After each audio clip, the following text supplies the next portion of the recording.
Moving into introductions, my name is Jeremy Lovelace. I'm the founder and director of HFX Training. And we have been working with Daan and Arianne at Maastricht University since the end of 2020, where they started using our hospital management simulation, Healthcare Hero, in their program, and we've been working with them since then. Daan has always struck me as being a very forward-thinking guy in his approach to teaching. So I was extremely excited to hear about their program redesign, and I quickly thought it would be of great interest to the universe of people that HFX is in dialogue with, and so that's why we reached out to all of you with this great opportunity. So without further ado, I will now pass the microphone on to Daan and Arianne, and they will be walking through a presentation for approximately 45 minutes, and then after that we'll have the Q&A session. Okay, fire away, Daan. Thank you, Jeremy, and once again, welcome to everybody. I see some familiar names and faces on the call, and some people that I haven't met before, so welcome to all of you. I must say, Jeremy, I think you gave me too much praise in that I'm definitely not the only forward-thinking person when it comes to education at Maastricht University, and Arianne, who's one of my colleagues here, is definitely also one of them.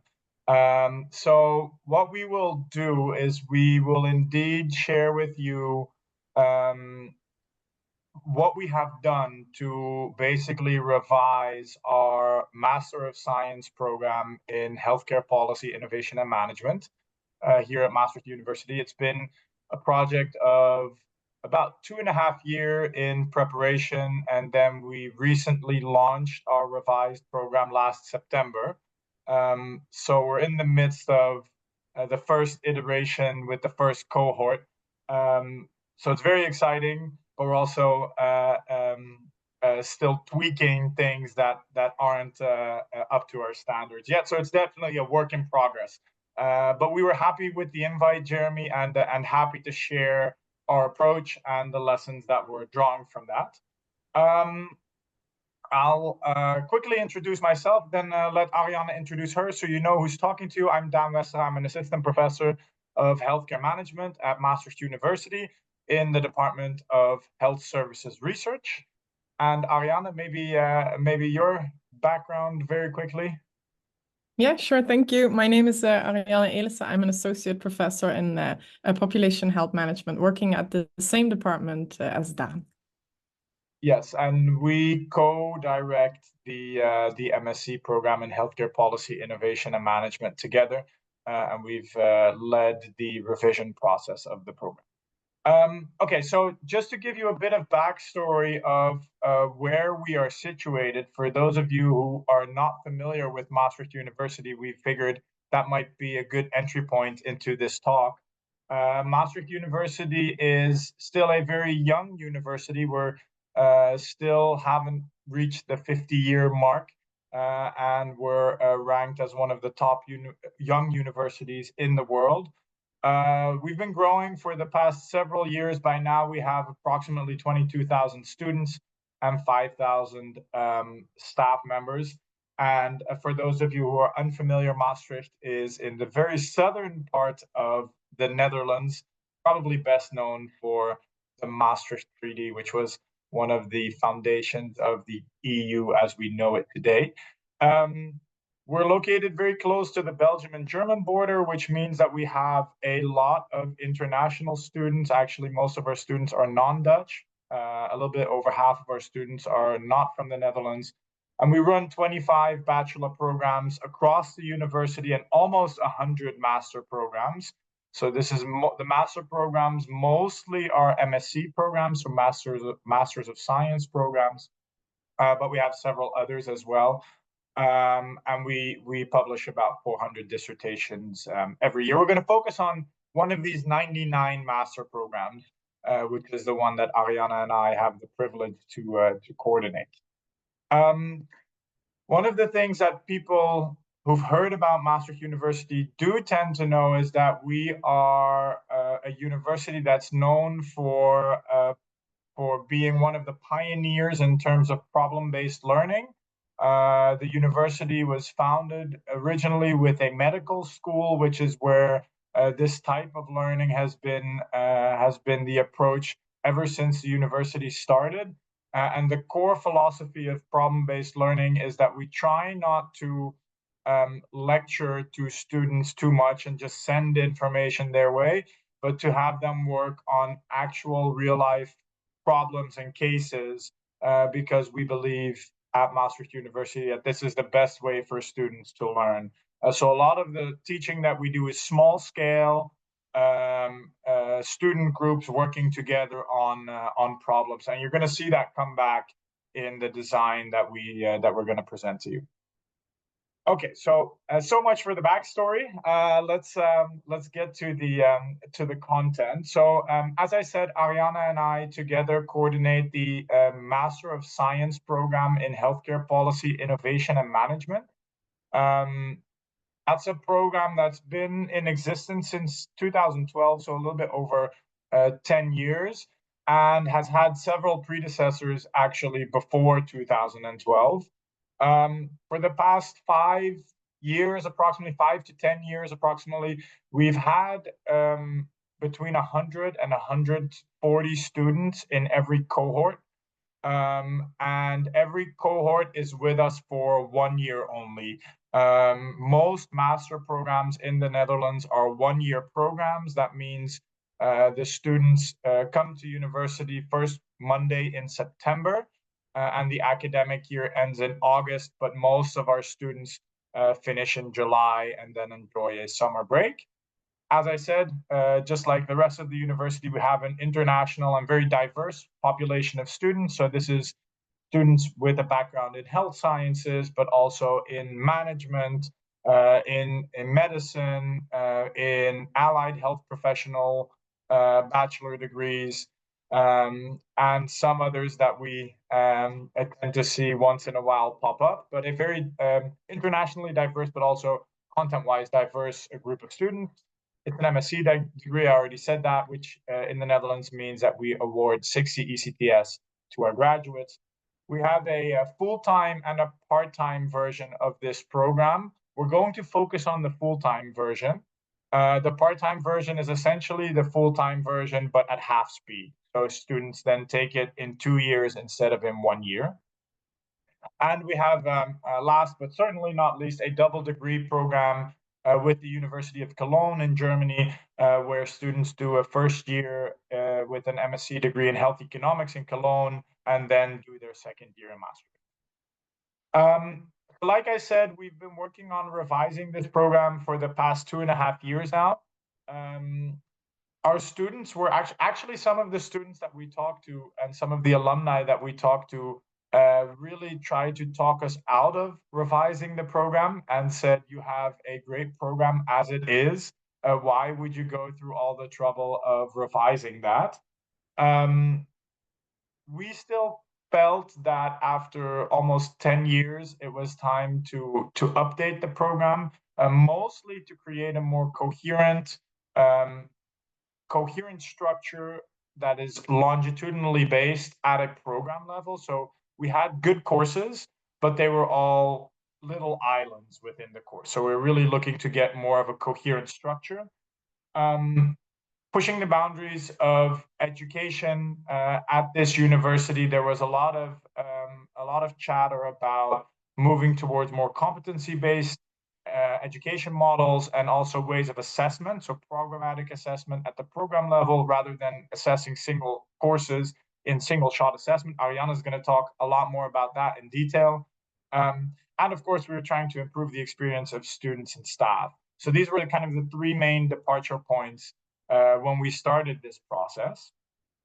And we really started from the top. So we had a very brief discussion about, okay, do we do an incremental facelift of what we have, or do we really go all out and basically recreate the program in a way that we feel it needs to be recreated? And we went for the latter.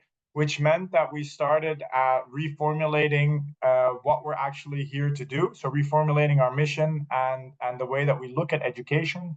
So just to give you an idea, this is a fragment of our mission. And what is really important to note here, I think, is that we try to educate not only future academics as an MSc program, but that we're trying to educate students who end up at different places in the healthcare industry. So these can be managers, they can end up in policy positions, they tend to end up at different consultancy companies, some go into research, some go into the insurance market, the pharmaceutical industry. It's really a diverse group of alumni. So we're trying to design a program that caters to all of these profiles, essentially, and really educates students in a way that makes them ready for the contemporary labor market. So that aligns with the demands that our employers really have from our students. So what we did is we designed a competency framework in which we defined the 5 roles that our alumni tend to fulfill once they enter the labor market. You see them on the screen here. So they are expert, investigator, innovator, collaborator, and HPIM professional. And these 5 roles have basically formed the backbone of our program. And what we've done is we've said, this is really what we need to work towards. So when our students graduate, they should be proficient in each of these 5 roles and ready to enter the labor market as a proficient expert, as a proficient collaborator, and so on. Within each of the roles, we've then identified 3 unique competencies that together make up that role. So I'll walk you through them real quickly. There's no need to memorize them, but just to give you a feeling for what we're talking about. So within the expert role, we're really trying to get at students' competencies of being able to apply and leverage scientific knowledge for actual problem solving in the healthcare sector. So you see that expressed here in the competencies. It's about being able to leverage theories from different fields that are relevant within the sector to be able to distinguish between when to use which of these concepts and to really critically appraise the evidence that exists from these domains. These will be similar to the knowledge-based curricula that some of you might be familiar with. The second role in investigator is relatively self-explanatory, but tries to get at students' ability to do research, to do proper research, to formulate solid research questions, design research projects, and communicate the results. So very typical for an MSc program, I would say. The innovator role captures students' ability to really make a dent in the sector, as we like to express that, to lead change, to deal with uncertainty, to make decisions under uncertain conditions, and to really sense emerging themes, trends, issues, and act upon them early. The collaborator, also relatively self-explanatory, but captures students' competencies of being able to work in multidisciplinary teams that they will for sure be a part of in the healthcare industry. So multidisciplinary, again, in terms of background, but also in terms of cultural diversity, etc., and to be able to operate in these teams very well. And then at the heart of our framework, where all of the other roles meet, we have students' own professional development as the central point of our competency framework, which really gets at students' ability to develop themselves as professionals over time. So these 5 roles each have 3 competencies. So the 5 roles, and in total 15, 5 times 3 competencies, those are the heart of our program and really the anchor point from which we design the rest of the program. So once we had the competency framework in place, and this took quite some discussions initially, but once the competency framework was in place, we started asking ourselves, okay, if this is what our students need to be able to do or to have by the end of the program, how do we get them there? So how do we design teaching and learning activities that actually help our students develop these competencies?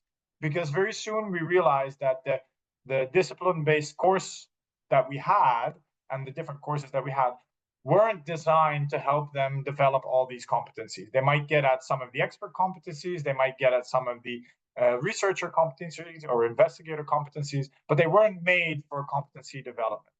So we decided to take an alternative approach where we say, actually, to develop your competencies, what you really want to do as a student is you want to work on tasks or large projects, or in the PBL philosophy of Maastricht University, you want to work on actual problems that are authentic to the work that you're going to do upon graduation.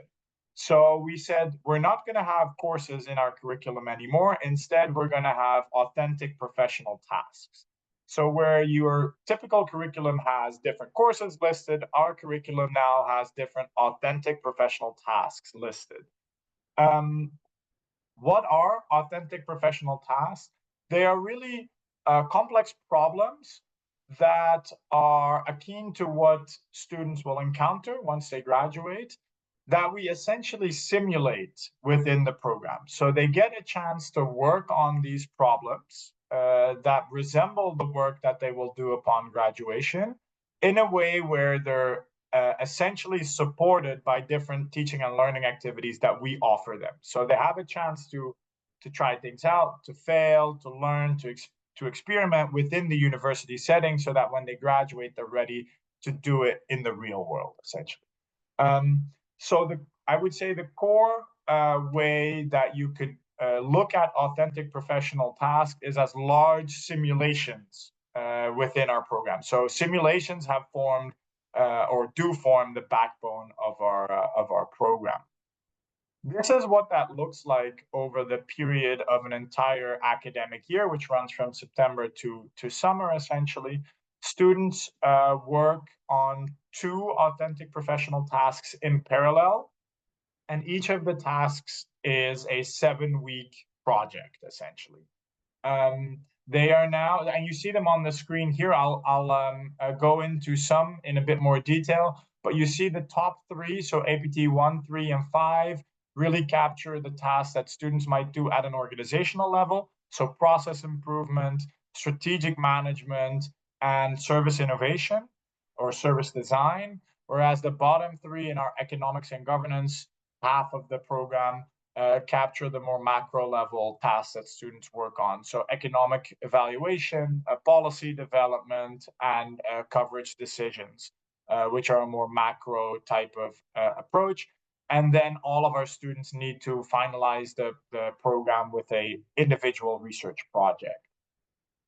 So to just give you a sense of what that means, students are working on APT 3 and APT 4 at the moment, and it just so happens that Arianne coordinates APT 4 and I coordinate APT 3. So we'll give you a sneak peek of what that looks like. So for APT 3, here at the top, which is to strategically manage a health service organization.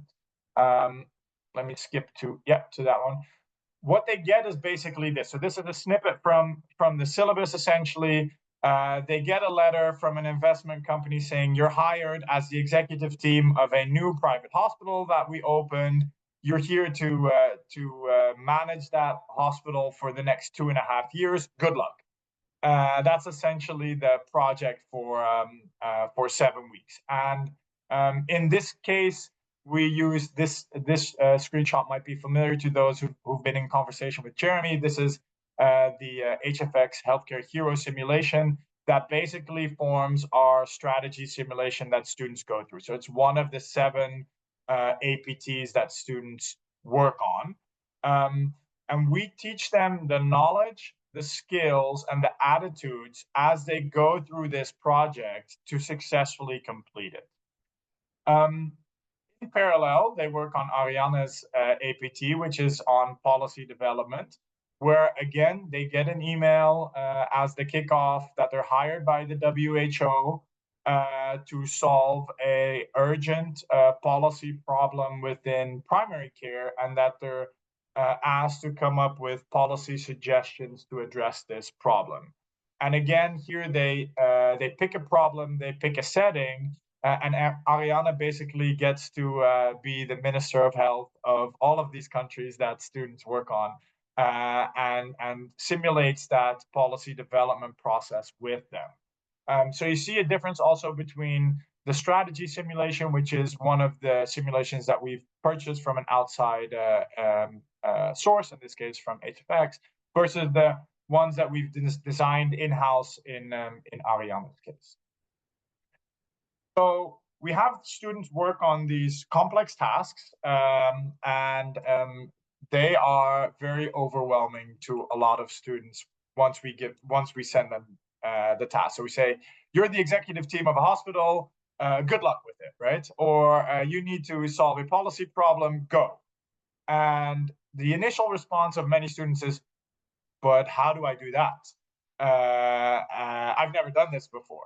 So we need to offer them several teaching and learning activities or resources or whatnot to help them do that. So to help them solve that problem. And we do that by 4 different tracks, essentially, in our program. And I'll show you those in a minute. But we have 2 knowledge tracks. We already saw them in the APT structure. There's a knowledge track on organization and management, and there's a knowledge track on economics and governance. And this is where we teach them all the theory that they need to know. So in a APT on strategically managing a health service organization, you get taught the relevant theory on strategy. And in the one on policy development, you get taught relevant policy making models or agenda setting models, and all those things that are required. So we have two of those knowledge tracks, which are very similar to your typical course-based knowledge activities. Then we have a skills track where students learn the mandatory skills to work on those tasks. And we have a professional development track where they basically work on their own development, their own professional development with a coach. I'll show you what that looks like. These were the APTs that, and I've left out the research project for a minute, but these were the APTs that we saw before. We talked about the two knowledge tracks already, the economics and governance and the organization and management one, and you see that the APTs are embedded within these knowledge tracks. And like I said, what we do in these knowledge tracks is we teach them the relevant theories and concepts that they need to complete their tasks. We do that, of course, at Maastricht University in a problem-based way. So we spend very little time lecturing to our students, and our students spend a lot of time just reading literature by themselves and then coming into small teams of 10, discussing the literature, trying to understand how the different concepts relate to each other, and trying to conceptualize what they've learned. And we facilitate that process with a coach. So there's a coach present during these meetings who really focuses on that learning process. We have the skills track that runs across, and you see that the APTs are partly embedded in that track, which means that part of the skills that we offer are mandatory. If you need to improve processes within a health service organization, you have to have the skill of process mapping or value stream mapping. If you don't have that skill, you're unable to complete the task. So some of the skills, we say they are mandatory to complete the APT, and all students have to take those skills trainings. Some skills are elective, and students can actually choose which of the elective skills workshops they want to follow to really personalize their learning experience. If students want to pursue a career in academia, for example, they might want to focus on taking the elective skills in the investigator role, which will teach them more advanced research methods. If they want to work on their collaborative skills, they might choose different skills training. So here students can choose part of the skills trainings that they take. And then last but definitely not least, we've built in here across the program, we've built in professional development blocks, essentially, or periods, where students reflect on their own progress, where they meet with an individual coach. All of our students have an individual coach that they meet with 4 times a year to discuss their own progress, and where they work on their portfolio and completing all of the portfolio elements, which is important for our assessment. And Arianne is going to come back to that. So this track really tries to empower students to develop themselves, essentially. And it's, like I said, individual coaching, peer support, and different workshops that they go through. In week 1, so this very first week of the program, we have students come to campus as a cohort, and we spend a lot of time really developing that cohort in an introduction week. So to get also a sense of group, especially in a cohort with 100 students, that tends to be difficult. So we really try to emphasize students getting to know each other, especially given the diverse nature of our student population. I'd left out the thesis, the research project. Let's bring that back in. This is the full picture of our curriculum in all its glory, with the research project included at the end, which is an individual project where they spend April, May, and June working on a research assignment, an individual assignment. They have, so that's this one here at the end. It's an individual, what we call graduate assignment. So it's an assignment that they have to pass, essentially.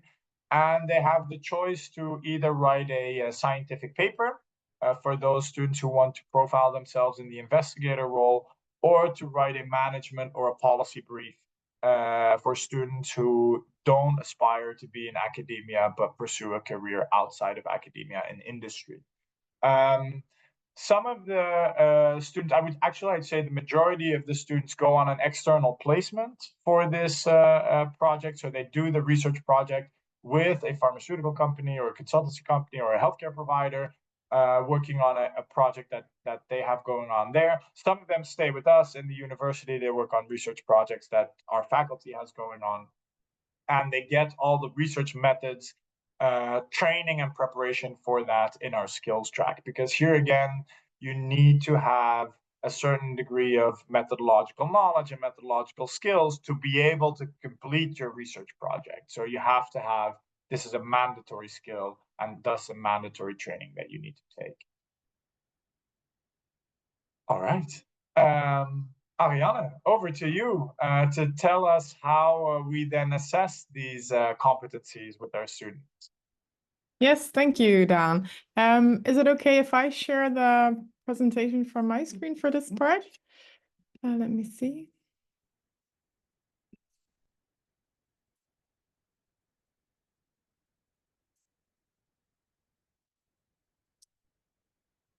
There we go.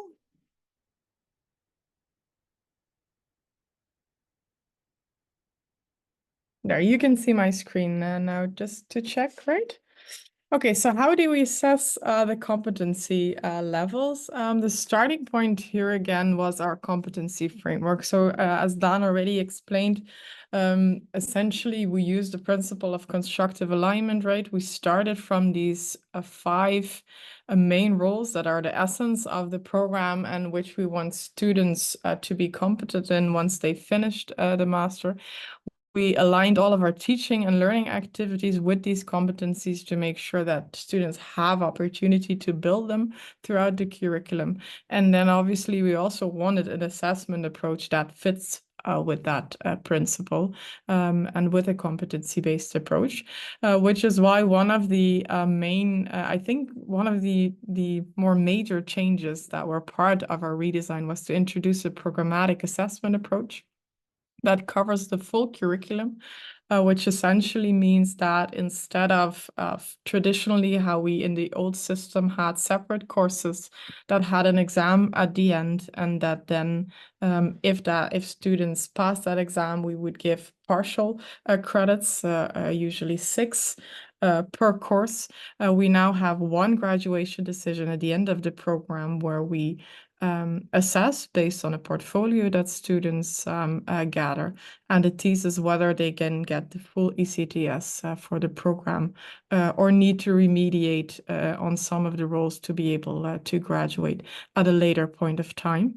And an important part of this is that with this programmatic assessment approach, we've essentially also made it mandatory that students have to be proficient in all 5 of these roles, which means that in order to graduate from HPIM in the new design, you have to be an expert, right, and have the knowledge and the skills that are required, but also be a collaborator, an innovator, and have the professional values, acquire the professional values that are at the heart of the program.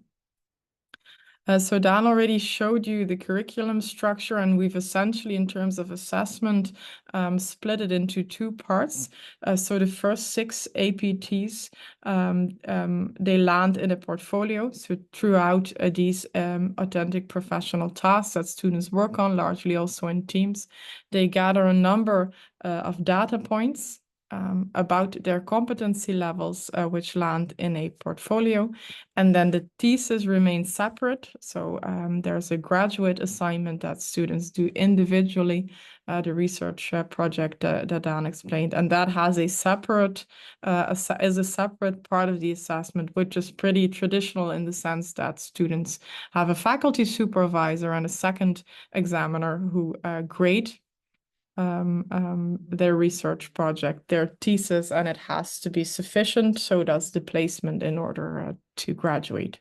So I think what is really new is the portfolio part. So that's what we wanted to share and show you today.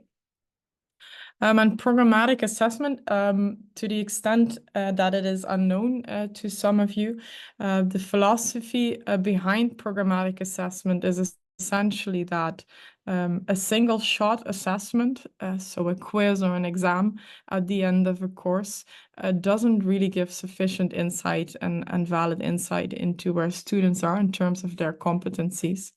So the idea generally is that you actually need a mix of methods, a mix of examination methods that you apply at different time points, and have assessments also by different assessors to ultimately get a real sense of what students' competency levels are.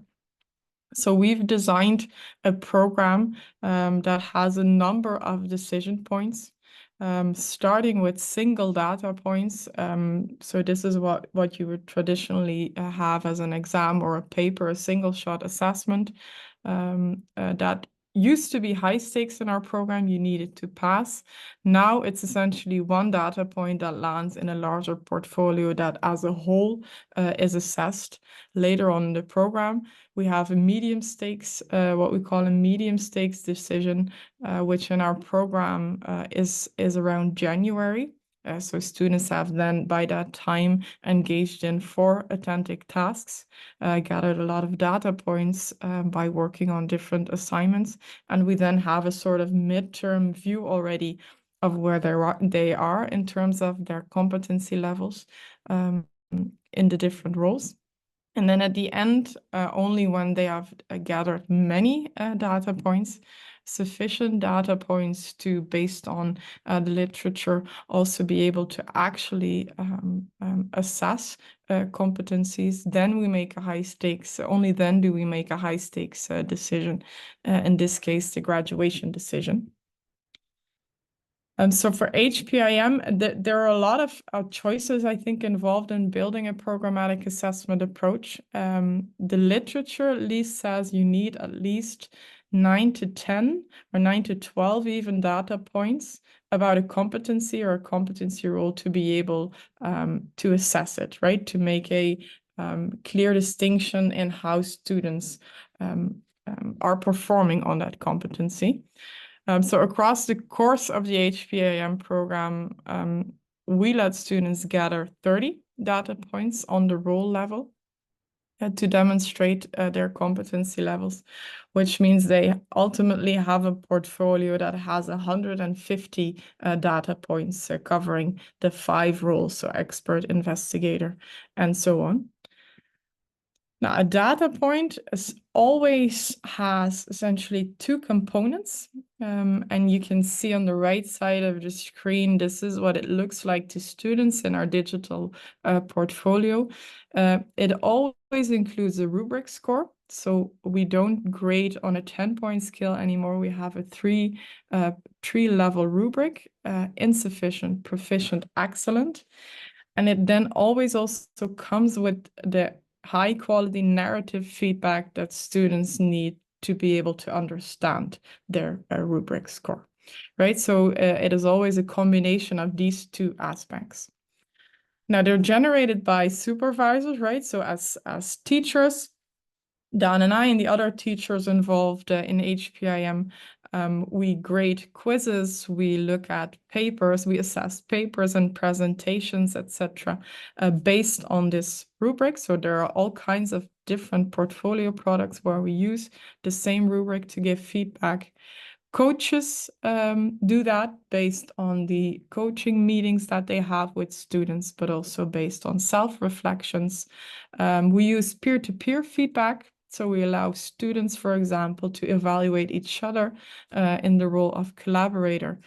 Students get to reflect on themselves and actually create some of their own data points about professional development. And it's based on a mix, which is one of the things that is important for the validity and the reliability of programmatic assessment, that there is a mix of individual and group products and a mix of different assessment methods included.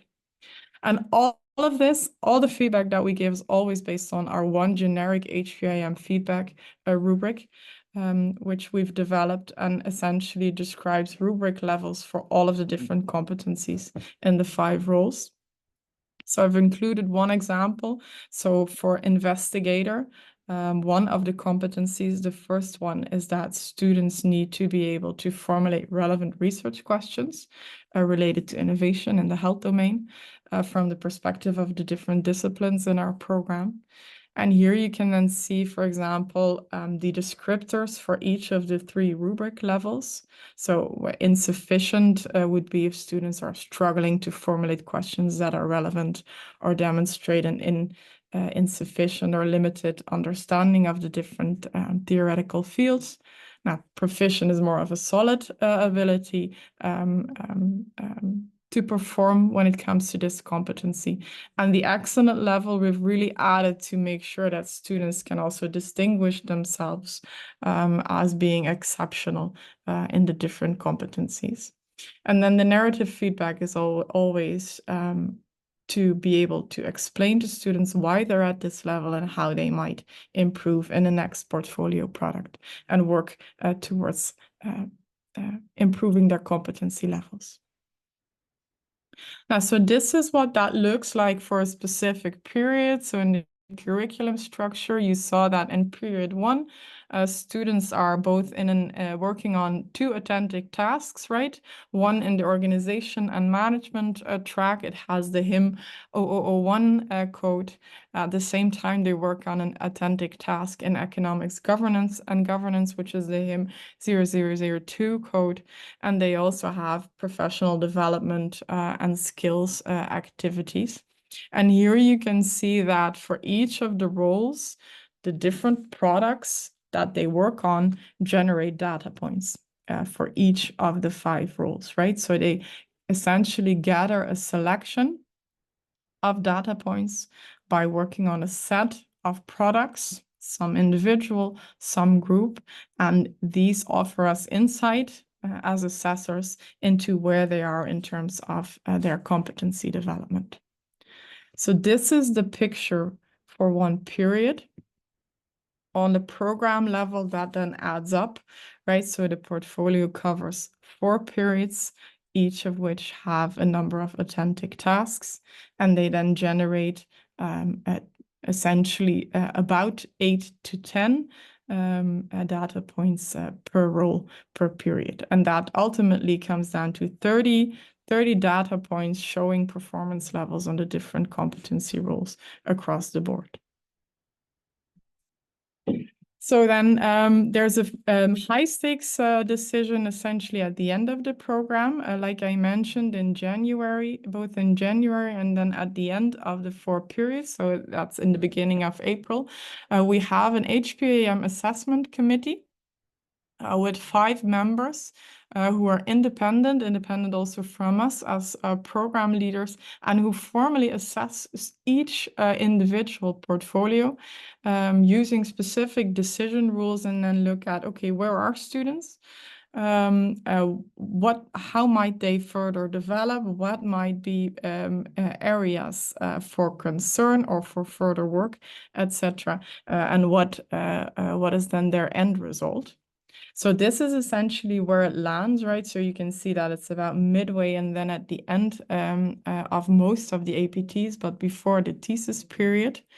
And I think we've worked quite intensely with a lot of experts in programmatic assessment and in assessment in general. I think they very much stress the importance of having a committee like this.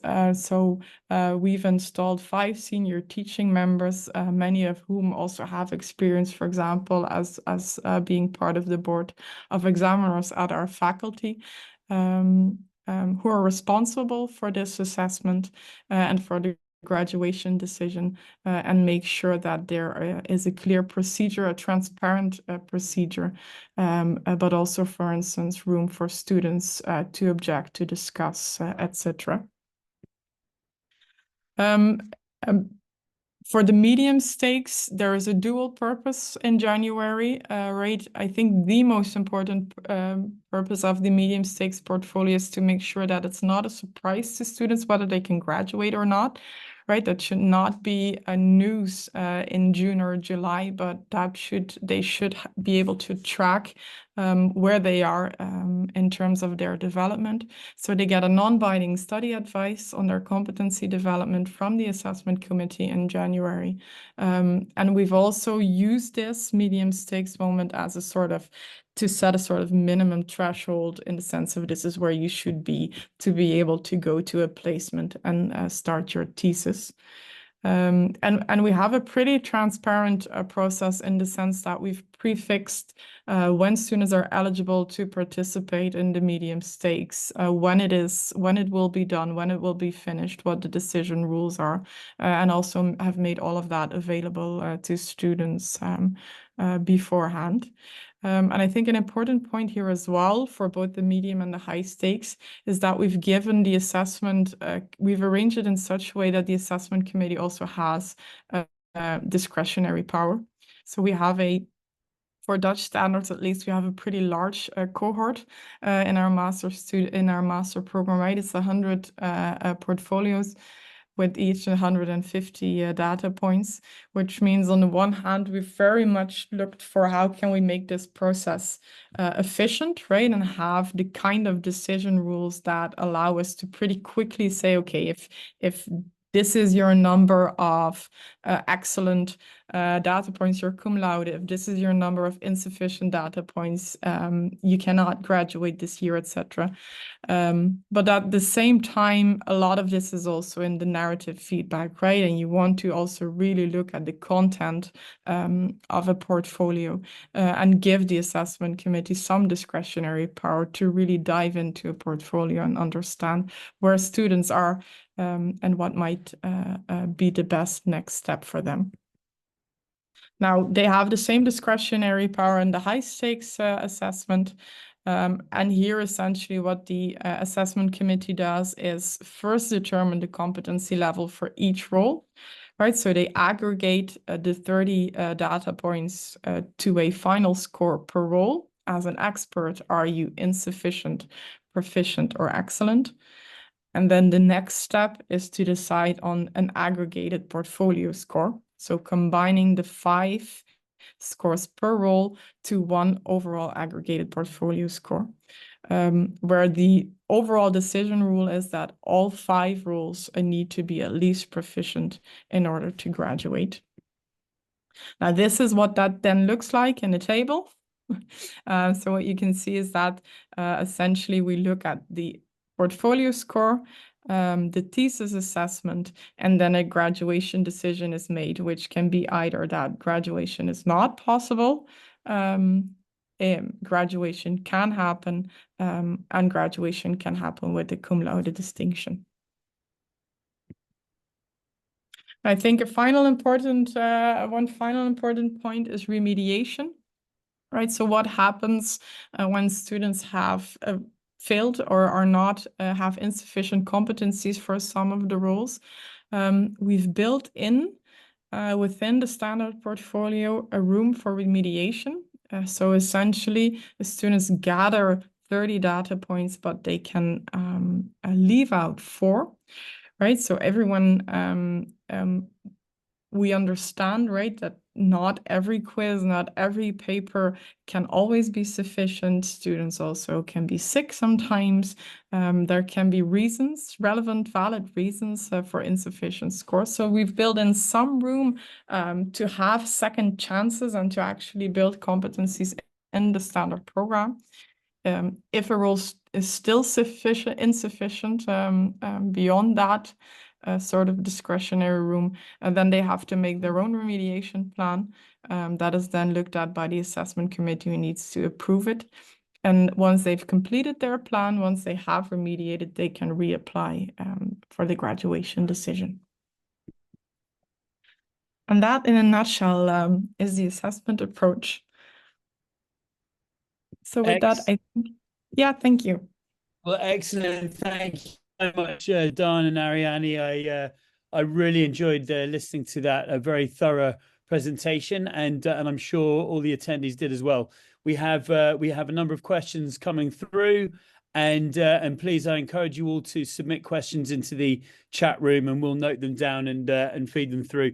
Potentially, if we have space, then we might actually give you guys the mic. But I think to start, I will start firing some questions at Daan and Arianne. So we had 2 questions that were relating to the type of faculty support required for this delivery. So we had Nalin and Panos asking about how many instructors, coaches, and assessors are involved in the delivery of each module. And another question was, are the coaches full-time faculty or professionals? Yeah, so I'll start with the last question. So at this point, all of the teachers in this program are full-time faculty members. I think, I mean, if you would ask me personally, I'd say that's mainly been practical and logistical reasons also in the first iteration. I know at some point in the design, we talked about having alumni as coaches for our students. That's definitely something that's still on our wish list, but is something for future iterations. So for now, our all of the teaching is done by faculty, basically from within our department. In total, so we have 100 students in this cohort. Our coaches, so those are the people who do the one-to-one coaching 4 times a year with students. Every coach has 5 coachees, which means that we have 20 coaches that work in this program. And then all of the authentic professional tasks are typically delivered by teams of 3 to 7 faculty members, with a single lecturer coming in here and there, but core teams of 3 to 7 people. And then for the research project, for the thesis project, it's really a more diverse group. I would say we typically have about 30 to 40 staff members on that front. Arianne, those numbers are pretty accurate, right? Yeah, and I think they're also I mean, there's quite a lot of in the programmatic assessment approach, that's quite resource and time intensive, right? Because what you essentially want is also throughout an authentic task to be able to give feedback, for instance, on an intermediary product once before they go into a final version, so that they also have a chance to learn, right, and to incorporate feedback. So that means you need sufficient supervisors to be able to keep it manageable for faculty in terms of workload, because giving high quality narrative feedback is just something that requires quite a lot of time. Yeah, that's very interesting. I think that leads to a question that I have. It's quite a big question. Is what have you seen to be the greatest challenges or areas of resistance to transitioning to this type of teaching approach? I mean, I'm guessing staffing and resourcing is possibly one of them. Mm-hmm. Well, I would say that it is in our assessment approach. I don't know if Daan agrees, but I think that's the largest shift for both students and staff, because we're so very much conditioned to have single-shot assessments that it is somehow very difficult to deal with. For students, I think the main difficulty is in the uncertainty. Right, that they're in a longitudinal track, they get feedback at a number of time points, which I think they find very valuable and helpful, right? I think they get much more high quality feedback than they used to. But at the same time, it creates more uncertainty, because in the past, every 8 weeks, they had an exam and they got a grade, and they know if they had passed the course, they would have already a small number of ECTS. So I think it also sort of created some safety, a feeling of safety. So that is difficult to deal with, and just something that takes time getting used to. And it's exactly the same for staff, in that grading a paper is very different from giving feedback to a competency. Yeah, and so can I follow up on that real quick, Jeremy? I think absolutely.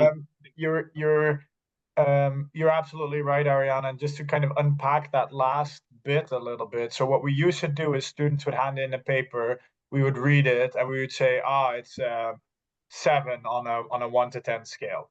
What we need to do now as staff is use the paper to give students feedback on specific competencies. And Arianne showed the grid, right? So there might be a paper that they hand in, and we use that paper to give feedback on their competencies of being able to formulate a research question. So that's one of the investigator competencies.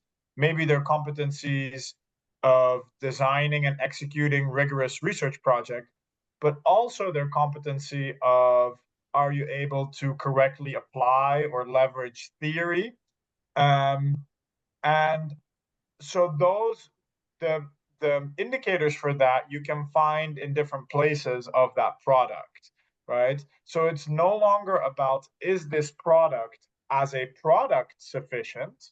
Is it an A, a B, a 6, a 7, whatever, a pass or a fail, whatever scale you use? We don't look at the product as a whole. We use the product to look at students' competencies. And that has been a very fundamental shift to our staff, where we've had a lot of discussions now, actually since September, of how do we actually do that? Like, what do you look for? Where do you find evidence of students' ability to leverage theory in a paper? Is that only in the theory section? Is it in the discussion? Is it in both? Is it in the introduction? Is it in the operationalization of variables in the method? Is it in all of them? How do I then weigh that? So that's been a very big shift, I would say, from the staff perspective.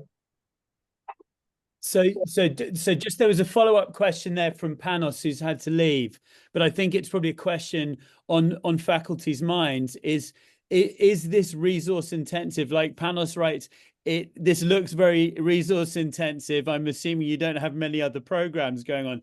Have you got anything directly to speak to the demand on faculty resources for this type of approach?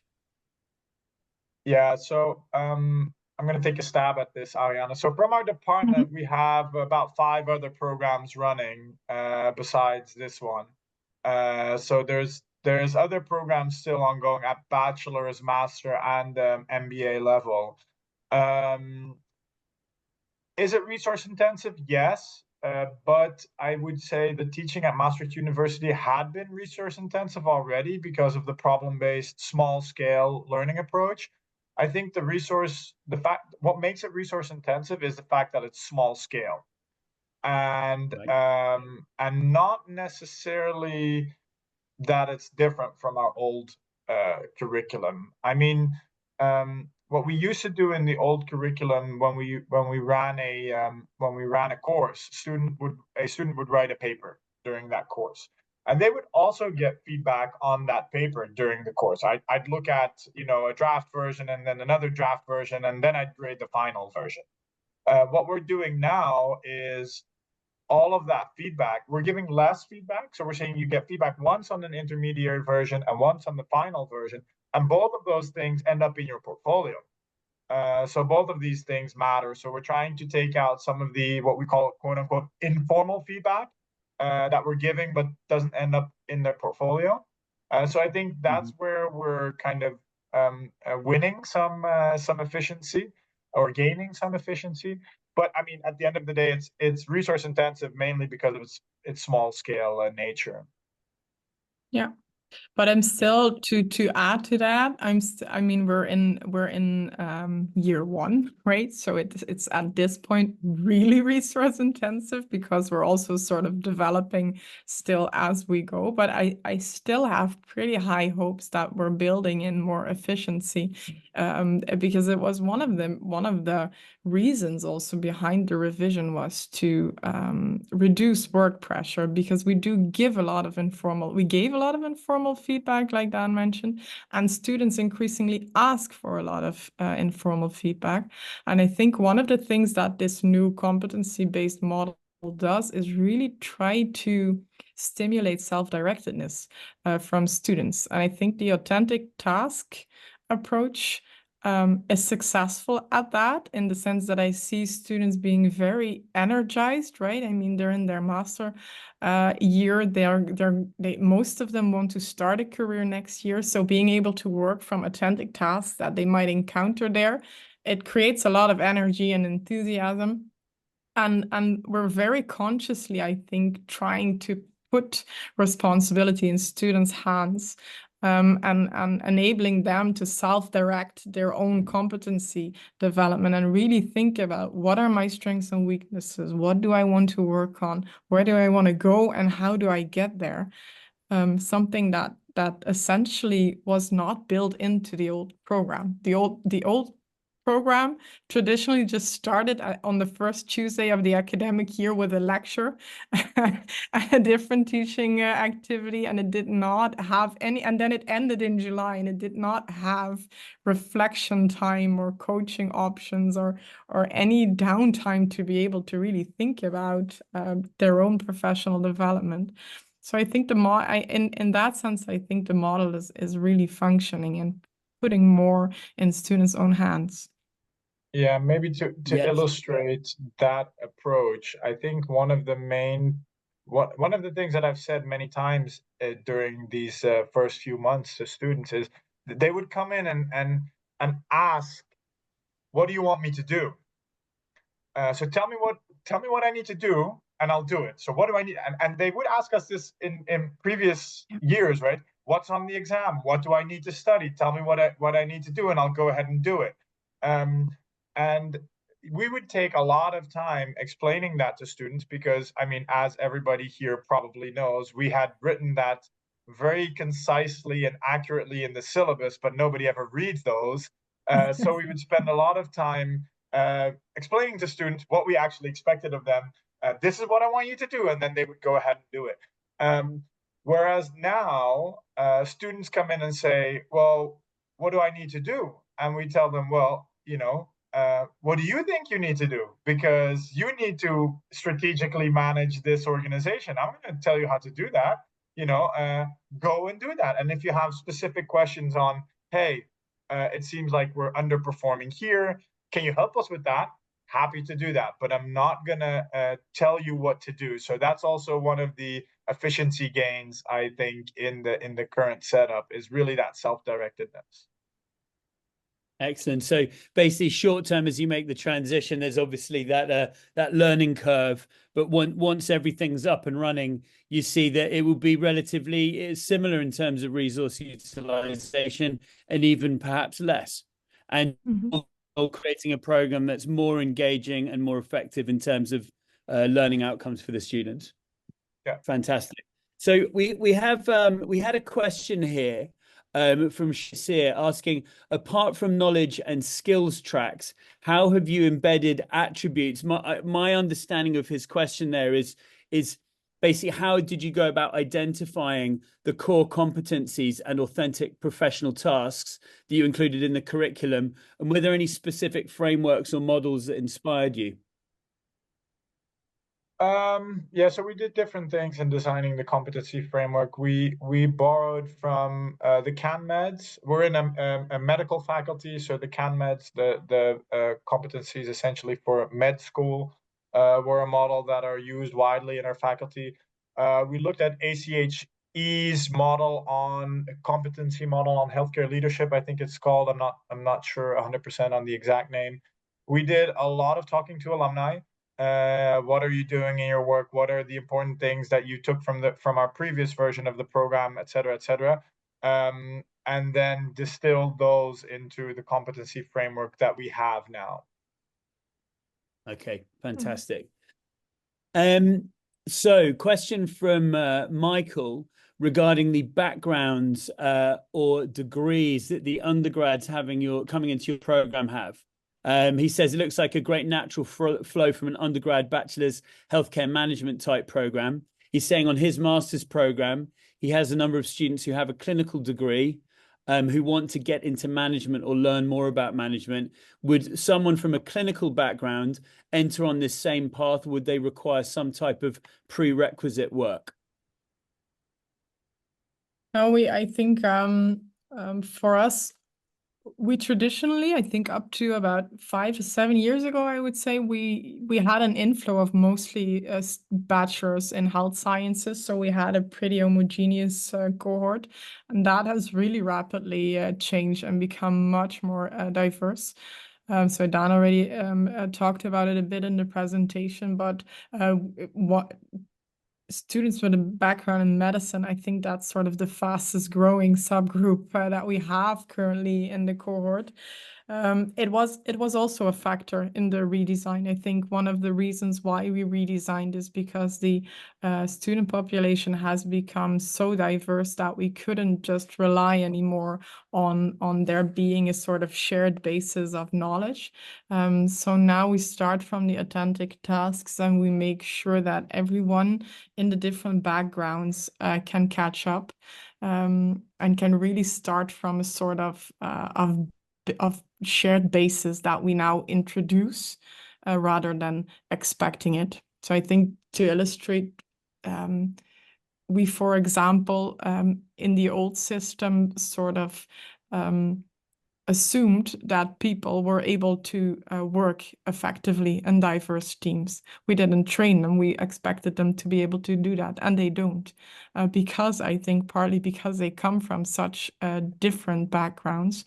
So we now actually explicitly offer trainings.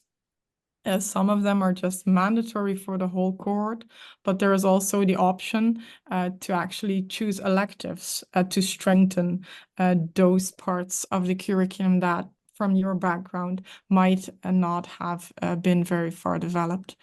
So for students in medicine, they might choose more electives that help them in the theory and the literature and becoming an expert, whereas for others, it might be more related to teamwork, research skills, for example, right? Some students, we also each year have a subgroup of part-time students, often working professionals, allied health professionals, for example, who might in their previous education have not done a lot of analytic work or gained a lot of analytic skills. Well, they can now, in the new setup, through electives, then work on exactly those skills to help them. Fantastic. Thank you, Arianne. A question from Narlin. He asked, would you be willing to share your generic feedback review that you give to your students? So you mean the rubrics? Yeah, presume, exactly. Right? Yeah, the rubric. Yeah, I don't see why not. But we have, Well, I'll tell you what, Daan, I can take you off the hot seat. Narlin, we can have a talk about it offline. That's good. But Narlin did ask another question. He said at the end of the program, students get their competency assessment on the 5 roles. Is there also a grade that students receive for the overall program? So and for individual courses or individual components? Not for the individual components. So what the transcript looks like for, and again, we're in the first iteration of the first cohort, right? So we're also still in the process of designing the exact layout of the transcript. But what we have it as now is that it basically, the transcript says the courses plus the research project, the thesis, as a list of grades. So where we would use in the old version of the curriculum have, you know, the course financial management, this grade, strategic management, that grade. We would now have a transcript that reads expert, and then a insufficient, proficient, or excellent. A collaborator, insufficient, proficient, etc. So do that per role, and then have the thesis also as insufficient, proficient, or excellent. And that's how we plan on delivering the degrees and the transcripts. What we do, and Arianne showed that a table in one of our last slides. To make that decision, we basically say, okay, we give a score for the portfolio as a whole. Your portfolio is insufficient, your portfolio is proficient, or your portfolio is excellent. And that basically collapses the 5 roles. So then we have cutoff values. If you have at least 4 of the roles as excellent, then your portfolio is excellent. And then we couple that with the thesis score, and those two basically determine whether or not you graduate. Okay, fantastic. A quick question from David is the program all face-to-face, or is it blended or even online? My understanding is most of it's face-to-face, but I'd like to hear your insight on that. Yeah, I'd say depends on how you operationalize that. But our students are on campus. We expect our students to be on campus 2 days a week, on Tuesdays and on Fridays, for all the mandatory activities. On the Tuesdays for one of the tracks, and on one of the knowledge tracks, so one of the APTs, and on Fridays for the other APT and the other knowledge track. The rest of it is group work, self-study, project teamwork, elective skills training. And a lot of that they do remotely. So a lot of the group work, they'll Zoom with each other off-site, for example. But the Tuesdays and Fridays, we expect them to be on campus. Okay, great. Michael Merrigan asks, so you're using the Healthcare Hero simulation. What other purchased simulations are you using in your authentic professional tasks? I think the Healthcare Hero one is the only one that we purchased from an outside vendor. We have a few that we've designed within our program, so in-house projects. And we have one where and we're increasingly trying to do that, where we bring in real life cases. So, for example, you can imagine if we do an authentic professional task on improved processes for a health service provider. We have several partnerships with health service providers in our area who are very interested in bringing real life problems, real life processes to our students and have them work on it. So it's beneficial to the service provider, but it's also extra interesting for our students to work on not just on paper cases, but on cases that are actually ongoing. Absolutely. This leads neatly on to a question that we've got from Hytham, which is, he says, this model looks like bridging the gap between theory and practice. However, is there any assessment method that can measure the impact of students' work on the healthcare sector, or i.e. the real contribution to the real world of practice? That's a good question. Yeah. I mean, it's also first, again, sound like a broken record a little bit, but it's, for the first cohort, which hasn't even gone halfway through the program, this is a very difficult question to answer, obviously. It's something that I'd be really interested in. Also comparatively, like, do the graduates coming through this program manage to have more impact than those coming through more traditional programs?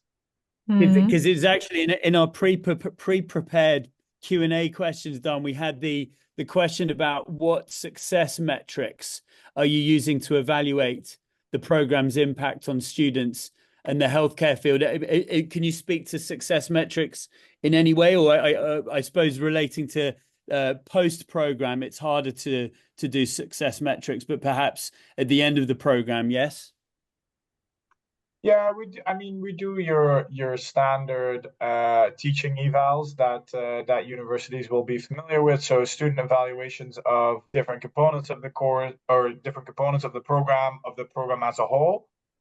We have various processes in place where we collect qualitative feedback from students. So we have a student evaluation panel, for example, that we sit with on a period by period basis that we meet with to get their input. We monitor the percentages of students, graduating, which we have always done. We always monitor how many students pass a course. We will monitor how many students pass our program.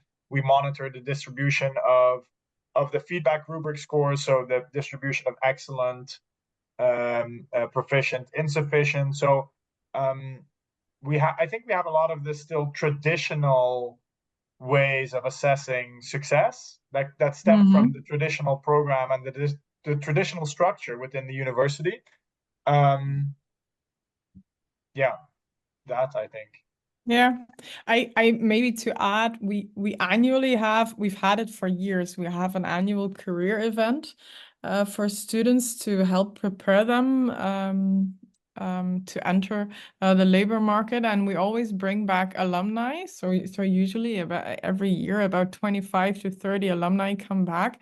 And then we asked them, like, what did you take away, or what from your HPIM master has been most valuable to you in your career? And the answer, like 90% of the time, is the PBL system, the problem-based learning, right? It's not the knowledge we've acquired, because knowledge moves quickly, and they probably learn most once they start to work instead of at university. But they always say it's the problem-based learning approach, right? The ability to be able to systematically analyze a problem and come up with an innovative solution. And I think our new model has really tried to sort of take that and amplify it, right? To make that problem-based learning case as inspiring and as authentic and complex and multifaceted as possible, and really help them to build those strengths. So I think to me, in a couple of years, if we have a career event and they come back and they would say that, right, that it has helped them to build the kind of skills that are valuable for their career, then I think we can be really happy. Yeah, I think capturing that, if they say, I left this program and I felt very prepared to enter the labor market, I think that's the biggest success metric that you can have as a program. Yeah. And I had a question here from Mohammed, and he asks about, are you familiar with the concept of a fifth generation university? is it a university that has a positive impact on society? That's the core of the concept, right? I'm Daan, I had to Google this myself, and Google's AI is telling me that it's a type of university that integrates research, teaching, and knowledge exchange, and prioritizes cross-sector partnerships to address global challenges. Yeah. Does that? I think that might be a question that we'll need to ponder offline, Mohammed. But he also asks about to what extent are you integrating artificial intelligence into your program? I mean, yeah, we have the same challenges with AI as other programs, right? So have students actually written the stuff that they submit themselves? What I'm noticing is that the engagement that they get from the authentic tasks doesn't cut out all AI use, but it's more working on these authentic tasks is more meaningful to them. And so because they're more engaged, I have the impression, but again, we didn't monitor this, but I have the impression that they're less likely to write their products with AI. And it's also, I think, more difficult, right? Because everything they do is so contextualized within the authentic task, right? We're not asking them write a random research paper on topic X, right? Or write a lit review on topic Y. They're going through this strategy simulation, and we're asking them reflect on what happened in the simulation and what you did and why, and come explain that to me. Which is a lot more difficult to have AI do that for you in a meaningful way than it is to have it write a research paper for you or a lit review on some topic. So I think the engagement helps. On the flip side, we're leveraging AI. I mean, for example, the letter that we showed you, where students are appointed by the investment group as the executive team of the hospital, that was largely AI written. So we're trying to do some of the contextualization through AI ourselves. Fantastic. So you're leveraging AI to drive efficiency as faculty, and you're using problem-based learning and competency-based learning as a way of preventing AI cheating, potentially. Yeah. There's always a strong AI story, and I find it's the top of everyone's mind now. I mean, are you using AI, and are you preventing AI cheating? It's at top of mind, but it strikes me certainly complex simulations are relatively AI proof because they don't have a single right answer. Yeah. Okie dokie. So I had one more question from Hytham, and he just said, "What about analytical skills?" I'm gonna expand. I'm gonna guess at what he might be trying to drive at there. I know in some academic cultures, I know in the UK, there can be a bit of there can be, I don't want to say caution regarding competency-based learning, but there can be a sense that, oh, competency-based learning, that's more like apprenticeship stuff. It's not as rigorous as standard higher education. And I'm wondering if Hytham might be trying to speak to that with what about analytical skills? Have you got any sort of counter to perhaps that type of mentality? Well, I think we've made it's a Master of Science program, so I think we've very consciously also built in the investigator role to sort of cover what is important in terms of being able to formulate relevant research questions, but also designing, executing, reporting rigorous research. So in that sense, also the master thesis, for example, is still a very large part of the program, and the research that underlies it needs to be rigorous. So I think in that sense, not a lot has shifted from the old program to the new one. I don't think our competency-based approach has led to less of an emphasis on science or on scientific skills. In fact, I think because we now offer some more room for personalization, right, with the elective skills track that runs through the program, I think there as well, students get some more opportunity to work on those skills. Instead of us just assuming that they have them from their bachelor's, because of the diversity in our cohort, that's not always the case, and definitely not at the same level. Yeah, and following up on that, there's two things I want to add to that. One, I think actually by using the competency-based approach of assessment, it's easier for us to pinpoint to students that this is where they are weak. So for example, in the past, we would say they hand in a paper, say, the intro is good, the theory is good, analytically it's maybe subpar, but taken all together, it averages out to a passing grade.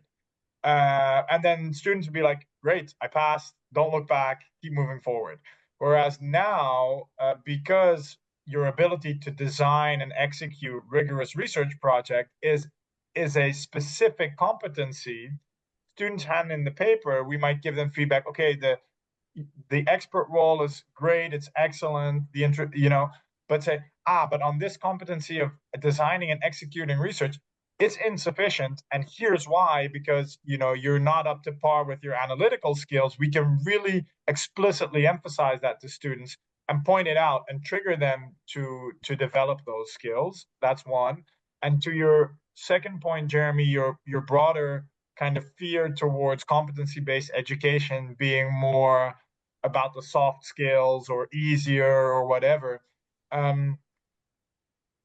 We've had similar conversations with people in our university, obviously. I think I find that a very traditional way of thinking, because these are the competencies that employers expect from our students, whether we like it or not. And by just teaching them theory or just giving them knowledge, essentially, we're basically doing a disservice to our students.